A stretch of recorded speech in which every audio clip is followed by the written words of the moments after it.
Nag-prepare na pala ako ng kamatis, sibuyas, bawang at napakaraming luya. At yung ating tanglad, lemongrass o kaya barbarano sa Ilocano. At meron na po tayo ditong siling haba, ampalaya na balang. Balang means yung yung wild ampalaya. Mapait ito be. At yung pang-garnish natin, meron tayo ditong dahon ng sibuyas. At syempre, meron po tayong Santan Kilapa Ayam Brand. Ang ibig sabihin po nun, gata. Char! And then, meron po tayong mantika at meron po tayo ditong hugas ng bigas dahil magluluto tayo ng ginataang dalag. Ayan, B. May nakita ko sa palengke kanina na pakabuhay pa. As in, buhay na buhay pa yung dalag. At, tignan nyo naman, B, oh. Napakataba. As in, tapos meron pa siyang itlog, B, oh. Paborito ito ng mga Ilocano. Nagimas dato'y ginataan nga dalag nga adate paryana. Magluluto na tayo. Hello, Ke. Hello B! Welcome again sa aking kusina. Disclaimer lang po, kung nagpapansin nyo, luto ako ng luto. Actually, hindi naman talaga ako magaling magluto. Pero marunong ako magluto at meron din akong panlasa. For today's video, tuturuan ko kayo or magluluto ako ng ginataang dalag. Paborito ito ng mga Ilocano. Kaya tara B, samahan nyo akong magluto ng ginataang dalag na may ampalaya. So yan B, sa kawali. Excuse me, sa kawali namin, malinis po yan. Nagpainit na po ako ng mantika. Uunahin ko po yung luya para lumabas po talaga yung aroma ng luya para hindi po malangsa yung ating dalag. Pamamaraan ko to. Ayan, pagluto na yung ating luya at naaamoy nyo na yung aroma, ilalagay na natin itong ating sibuyas. Ang kagandahan lang talaga dito sa abroad, guys, masyadong mura yung ating mga panggisa. Kaya napakaraming kong panggisang linalagay. Kasi masarap talaga ito, B. Lalo-lalo na isda yung gagataan natin. Tanggal talaga ang lansa. Mekos-mekos lang natin yan hanggang mag-caramelize yung ating sibuyas. Diba? Ang mahal ng sibuyas sa Pilipinas, pero dito sa Singapore, mura lang basta wag ka lang magko-convert. Nilagay ko na rin pala yung ating bawang. Grabe, B. Kung nandito ka lang sa personal, maaamoy mo talaga. Napakabango. Sibuyas, luya, at bawang pa lang yan, B. Pero pwede na nating ulamin. Tara na. Charot lang. Mekos-mekos lang natin yan hanggang mag-golden brown yung ating mga ingredients. Ilalagay ko na rin pala yung ating dried na lemongrass o kaya yung tanglad or barbarano sa Ilocano. At dahil may dugo akong Ilonggo, mahilig ako maglagay ng tanglad sa aking mga lutuin. Dried po yan. Try nyo po.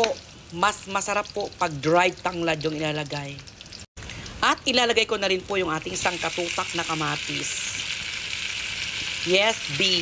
Kapag naggagata ako, gusto ko talaga maraming kamatis. 5 tomatoes ito nilagay ko. Bahala kayo dyan.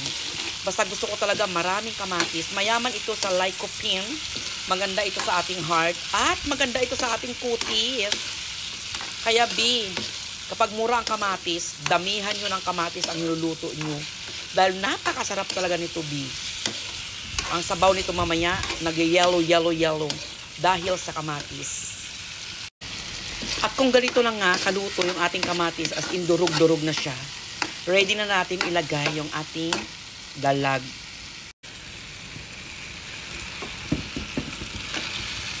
Ay, ang dami pala. Ang dami nito, B. Kukutsang na natin yung ating dalag dito. Alam mo, B, kahapon, may reels ako napanood. Taga Mau. Nag-craving ako kasi nagluto sila ng ginataang dalag, Ilonggo way. Ginataan lang siya with estiwetes.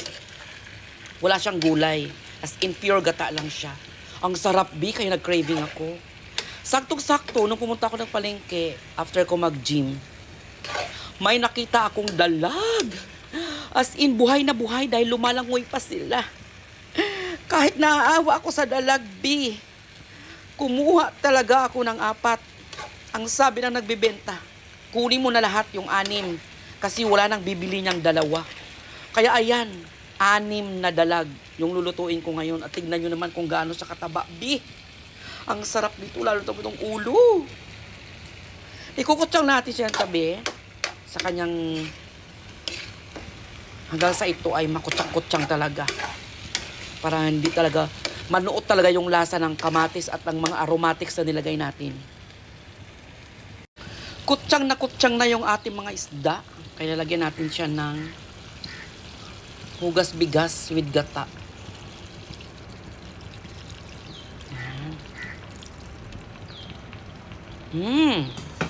Ang bango na. Sana hindi madurog yung ating mga isda. O diba, nagyelo na yung sabaw. Sarap to be.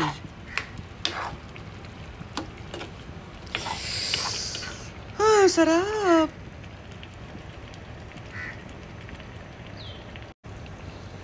Nilagay ko na rin yung ating mga gata. Nakabox lang po yung ating coconut milk. Masarap ito pag maraming gata talaga. Amoy na amoy ko na talaga yung ang sarap, grabe. Ito talaga yung gusto ko sa dalag, oh, yung kanyang itlog. Ay nabi. Niluluto ko lang talaga yung ating isda. At syempre yung ating gata. Tignan nyo naman, B. Ang daming sabaw. Oh, ang lapot. Ang sarap nito. Nilagyan ko na ito ng salt at paminta. Hindi ako naglalagay ng bitsin o kaya magic sarap. Ayan, pakukuluan lang natin. At titikman natin mamaya kung sakto na. Wow! Ayan. Lutong-luto na siguro yung ating mga isda. Amoy na amoy ko na talaga. Mapapakanin ka talaga nito ng bonggang-bongga. Saktong-sakto na yung timpla niya, B. Kaya ilalagay na natin yung ating mga gulay. Kasi luto na yung ating isda. Pag maglalagay daw tayo ng ampalaya, kailangan nakasmile tayo.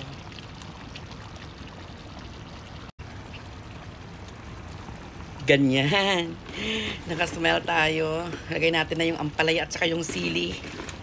At saka yung pang-garnish natin na na sibuyas dahon. O diba?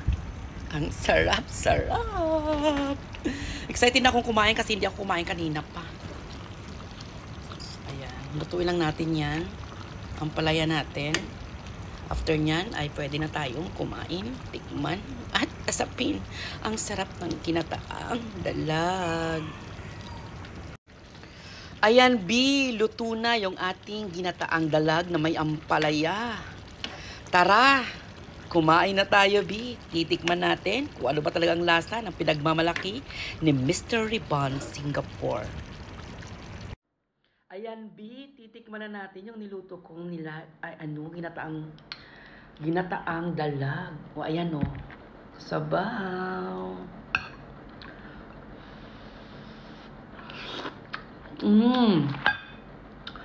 Ang sarap. Tikman natin yung ampalaya. Kasi sabi ko, hindi siya mapait, di ba? Hindi siya mapait. Sakto-sakto lang talaga. At siyempre, yung itlog ng isda. Grabe, ang sarap. Mapapadami talaga yung kain mo nito, be. Kaya, be, i-try nyo na rin magluto ng tinataang dalag na may ampalaya. As in, napakasarap po.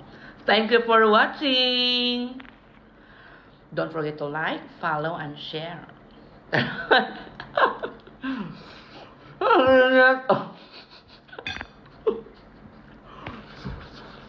Yes,